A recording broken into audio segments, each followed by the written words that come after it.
ऐसे बनाए जाते हैं कि लाइट को ठीक वैसे मोड़े जैसा हम चाहते हैं।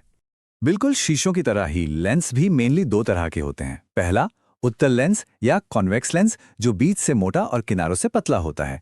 ये लाइट को इकट्ठा करता है और इसी का इस्तेमाल दूर की नज़र यानी फार साइटेडनेस को ठीक करने के लिए होता है।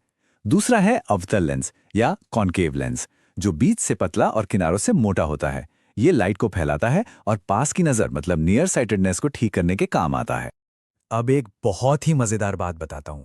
पानी के अंदर हवा का बुलबुला शेप तो उसका उत्तल यानी कॉन्वेक्स जैसा होता है ना? पर वो काम करता है एक अवतल यानी कॉनकेव लेंस की तरह। इससे एक बहुत जरूरी बात पता चलती है कि कोई लेंस कैसा बर्ताव करेगा, ये सिर्फ उसकी शेप पर नहीं बल्कि इस पर भी डिपेंड करता है कि वो किस मीडियम में रखा है। कमाल की बात है।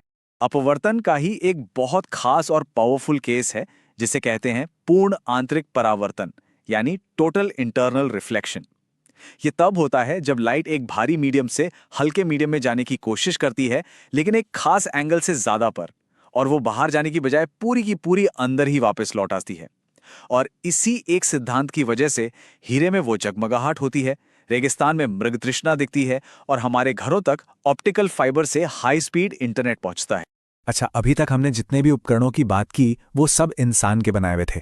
पर चलिए अब बात करते हैं सबसे पर्सनल, सबसे कॉम्प्लेक्स और शायद सबसे कमाल के ऑप्टिकल इंस्ट्रूमेंट की, हमारी अपनी आँख की। और साथ ही ये भी समझेंगे कि जब